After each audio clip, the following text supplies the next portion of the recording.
Hello, my name is Sudeep Padiyar. I'm the head of product management for API protection and security analytics at Traceable AI. Today, I'm very excited to talk about a key new innovation that we are adding for digital fraud prevention at Traceable. So let's talk about how this is actually achieved. So if you look at a lot of the modern applications, they're all built around APIs, and they have distinct business logic, which has been codified to have APIs for account creation. This is where you have single sign-on, you have Okta, Auth0, and other mechanisms for managing the identity. And then subsequently, once the accounts are created, you would have users using login APIs or referral APIs. And then subsequently, if it's e-commerce or retail, you would have gift cards. You could potentially have resource spin-up in use cases such as in high-tech, where because the barrier to account creation is fairly low, there have been a lot of instances, whether it's with IaaS or with CI/CD companies or with cloud service providers, where the resources have been abused for crypto mining, clickjacking, and other activities. In the payment industry, there's obviously there has been payment fraud, invoicing fraud, and other fraudulent activity, which has always been a concern for those verticals. So going back here, if you see the access pattern, your regular user, once they create accounts and then they subsequently log in, they will be typically using JOT tokens, bearer, and other mechanisms by which these APIs are then subsequently accessed, right? But if you look at a fraudulent user, you will see patterns around a bunch of fraudulent accounts being created from an anonymous VPN or from a residential proxy or from bots, right? So that is one quick indicator where fake accounts are potentially created from poorly reputed domains, which sometimes are disposable.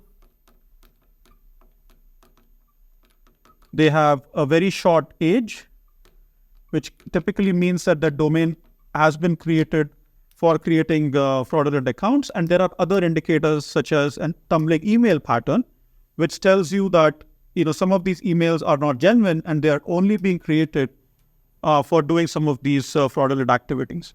The other common indicator of fraud, if you see, is the sequencing, right? As in typically, you will have users go from account creation to login. Then if we zoom in to the resource spin-up instance, then once they do a login, they will go and do other things such as check the price of the VM instances, right? They will make a decision on whether they want to go for AKS or EKS or other Kubernetes instances. They will try to see what are the different sizes and which are the different deployment options.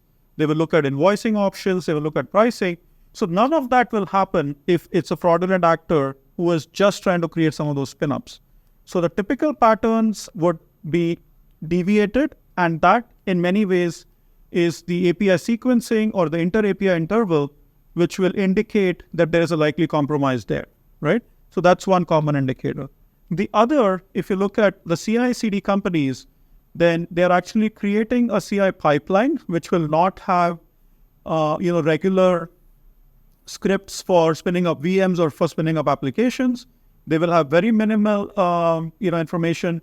But once the CI pipeline has been spun up, they will actually go and invoke scripts from GitHub or other locations for crypto mining, right? So the common use cases here that we've seen in high-tech have been around clickjacking, around crypto mining. And all of these can be detected by using the techniques that I was referring to, right? So once you know that the access patterns are distinct, and if you start looking at things around the credits, around balance, around the number of resources spun up, then there'll be clear indicators of compromise, because again, your regular users will at some point go and add a legitimate credit card or a PayPal ID, and then you will see the billing and invoicing. But those APIs will never be invoked by some of these fraudulent actors. So right there, you have several indicators of fraud, which can then be tracked by seeing what the API behavioral pattern has been. The other key aspect is around stages of fraud, right? So in this scenario, you will see things like what we call as sign-up fraud, what is resource abuse, or things around payment fraud.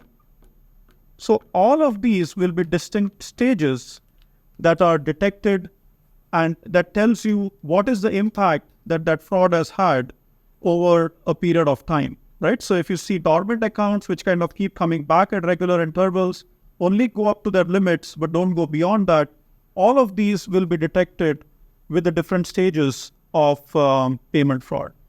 Now, the key aspect has been that once you detect the fraud, how can you take action in very quickly, right? Because the time sensitivity is important here, whether it's for payment or any of these categories. So with the API security approach, because we are inline, we can do inline blocking using a lot of the different options, whether it's on the API gateway or at the Kubernetes layer or at the proxy layer.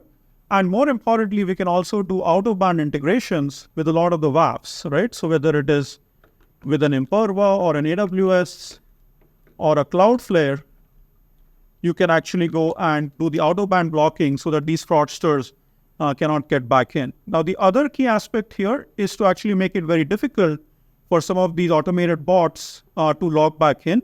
So we have integrations into some of our partners like Dscope, which will, by using our APIs, detect based on the fraud score or the impact score, that for a certain category of users, you want to give them MFA, for another category, you want to give them a biometric check, and for the others, you want to block them altogether. Right? So these are all the remedial actions that you can take with the Traceable AI approach for digital fraud prevention. Thanks for taking the time to listen about this key innovation, and we look forward to hearing more on this topic. Thank you.